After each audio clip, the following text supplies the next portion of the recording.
जय श्री राधे। भक्त को दुख नहीं होता, भाग 2, सत्य घटना। परम पूज्य श्री हनुमान प्रसाद पोद्दार जी महाराज की पुस्तक निश्चिंत रहो से। परम पूज्य कहते हैं, नदिया के पंडित श्रीवास गौरांग के बड़े भक्त थे। गौरांग महाप्रभु बीच बीच में श्रीवास के घर पर कीर्तन करने जाते। इसी तरह एक दिन कीर्तन के लिए गौरांग उनके घर गए। श्रीवास के आंगन में सैकड़ों भक्त आनंद में विभोर हुए कीर्तन कर रहे थे। गौरांग को देखकर भक्तों के आनंद की मात्रा सीमा को पहुंच गई। उनका ब्रह्म ज्ञान जाता रहा। श्रीवास के आनंद की तो कोई सीमा नहीं है, क्योंकि उसी के आंगन में हरि संकीर्तन हो रहा है। इतने में ही भीतर से एक दासी घबराती हुई आई और श्रीवास को बुलाकर अंदर ले गई। श्रीवास का इकलौता बालक पुत्र बीमार है। बीमारी बढ़ गई है। घर में बालक की माता और अनन्य स्त्रियां बालक की सेवा में लगी हुई थी और श्रीवास निश्चिंत मन से बाहर नाच रहे थे। उनको मरणासन पुत्र की कोई चिंता नहीं है। वे जानते हैं कि प्रभु जो कुछ करते हैं हमारे मंगल के लिए करते हैं। जो सब जीवों की एकमात्र गति है, उन्हीं का नाम संकीर्तन हो रहा है और भक्तगण आनंद में डूबे हुए नृत्य कर रहे हैं। इस आनंद में चिंता कैसी? दासी के साथ श्रीवास ने अंदर पहुंचकर देखा, बालक का अंत समय उपस्थित है। पिता ने बड़े प्रेम से भगवान का तारक ब्रह्म मंत्र उसे सुनाया। पुत्र को मृत्यु मुख में जाते देखकर उसकी माता तथा दूसरी स्त्रियों की आंखों से आंसू बहने लगे। श्रीवास ने कहा, जिसके नाम श्रवण मात्र से महापापी भी परम धाम को चला जाता है, वही स्वयं भगवान आज तुम्हारे आंगन में नाच रहे हैं। तुम्हारे इस पुत्र के सौभाग्य के लिए ब्रह्मा तक तरसते हैं। यदि पुत्र पर तुम्हारा वास्तविक स्नेह है तो उसकी ऐसी दुर्लभ मृत्यु के लिए आनंद मनाओ। वह बड़ी ही शुभ घड़ी में जन्मा था, तभी तो आज भगवान के सामने उसका नाम कीर्तन सुनते सुनते इसने प्राण त्याग दिए हैं।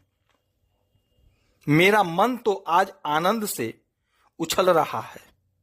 यदि तुम लोग किसी तरह भी अपने मन को शांत कर सकते हो तो कम से कम जब तक कीर्तन होता है तब तक तो चुपचाप रहो। कहीं बीच में रो उठोगी तो कीर्तन भंग हो जाएगा।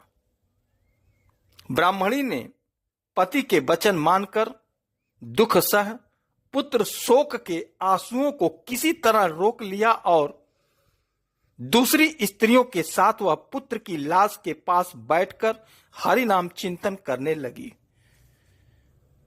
धन्य श्रीवास पुत्र 100 को जमीन पर लिटाकर प्रफुल्लित मन और खिले हुए मुख कमल से बाहर लौट आए और दोनों भुजा उठाकर हरि बोल की तुमुल ध्वनि करने लगे और नाचने लगे। किसी को भी इस घटना का पता नहीं लगा। इस समय रात के 8 बजे थे। नृत्य कीर्तन में 2.5 पहर रात बीत गई। किसी तरह एक भक्त को यह बात मालूम हो गई। उसने दूसरे से कहा, क्रमशः बात फैल गई। जो सुनता वही नाचना छोड़कर श्रीवास की ओर देखने लगता। श्रीवास उसी महानंद में नाच रहे हैं। श्रीवास ने दिखला दिया कि भक्त को सांसारिक पदार्थों के नाश हो जाने से कोई दुख नहीं होता। वह जिस आनंद सिंधु में निमग्न रहता है उसके सामने जगत का बड़े से बड़ा दुख भी तुच्छ नगण्य प्रतीत होता है। भक्तों की दृष्टि में जगत भगवान की लीला मात्र है। बाजीगर के नित्य साथी उसकी प्रत्येक क्रीड़ा का मर्म समझने वाले टहलुए की भांति वे भगवान की सभी लीलाओं में हर्षित होते हैं। मृत्यु उनकी दृष्टि में कोई पदार्थ ही नहीं रहता। इसी सुख में आज श्रीवास का नृत्य भी बंद नहीं हुआ, परंतु भक्तों में इस बात के फैल जाने से उन्होंने कीर्तन रोक दिया और करताल की ध्वनि बंद हो गई। महाप्रभु गौरांग देव को भी ब्रह्म ज्ञान हो गया। वे भक्तों की ओर देखकर कहने लगे, भाइयों क्या हुआ? मेरे हृदय में रोना क्यों आता है? फिर श्रीवास की तरफ मुख फिराकर प्रभु बोले, पंडित तुम्हारे घर में कोई दुर्घटना तो नहीं हो गई? मेरे प्राण क्यों रो रहे हैं? श्रीवास ने मुस्कुराते हुए कहा, प्रभु जहां तुम उपस्थित हो वहां दुर्घटना क्यों होने लगी? प्रभु ने इस बात पर विश्वास नहीं किया। वे भक्तों से पूछने लगे, पर किसी से भी सहज में यह दुखद संवाद कहने नहीं बनी। अंत में एक भक्त ने कहा, प्रभु श्रीवास का पुत्र जाता रहा। प्रभु ने कहा, कब? कितनी देर हुई? भक्तों ने कहा, रात को 8 बजे यह घटना हुई थी। इस समय करीब 2 बज गए हैं। यह सुनकर श्री गौरांग श्रीवास की ओर देखने लगे। श्रीवास का मुख महान आनंद से प्रफुल्लित हो रहा है। महाप्रभु श्रीवास का यह भाव देखकर बहुत प्रसन्न हुए। उन्होंने कहा, धन्य धन्य धन्य श्रीवास, आज तुमने श्री कृष्ण खरीद लिया। महाप्रभु का हृदय द्रवित हो गया। नेत्रों से अश्रुधारा बहने लगी। प्रभु की आंखों में आंसू देखकर श्रीवास ने कहा, प्रभु मैं पुत्र शोक सहन कर सकता हूं।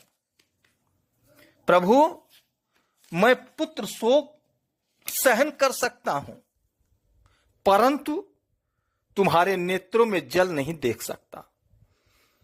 तुम शांत हो जाओ। मुझे कोई दुख नहीं है, दुख की संभावना भी नहीं है। भक्तों के लिए यह बहुत शुभ घड़ी है। भक्तों ने मृत बालक की लाश को बाहर लाकर आंगन में सुला दिया। महाप्रभु उसके पास जाकर उसे जीवित की तरह पूछने लगे। प्रभु ने प्रश्न करते ही मृत देह में प्राणों का संचार हो गया। बालक बोलने लगा। इस आश्चर्यचकित घटना से सभी लोग चकित हो गए। बालक ने कहा, प्रभु इस जगत में मेरा काम पूरा हो गया। अब मैं इससे बहुत अच्छी जगह जा रहा हूं। आप कृपा करके जिससे भगवत चरणों में मेरी मति हो, इसके बाद ही शरीर पुनः निर्जीव हो गया। पुत्र की बोली सुनकर माता का शोक कुछ कम हुआ। महाप्रभु के समझाने से सभी शोक भूल गए।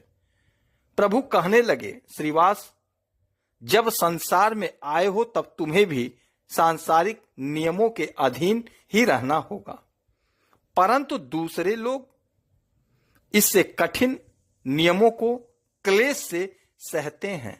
तुम क्लेश से मुक्त हो, पर यह ना समझो कि तुम्हारा पुत्र जाता रहा है। उस एक के बदले में श्री नित्यानंद और मुझको, दोनों को तुम अपने पुत्र समझो। प्रभु के इन वचनों से श्रीवास और उनकी पत्नी का हृदय आनंद से भर गया। वे गदगद होकर हरि ध्वनि करने लगे। भक्तगण मृत देह को सत्कार के लिए ले गए। सबका शोक दुख जाता रहा। जय श्री राधे।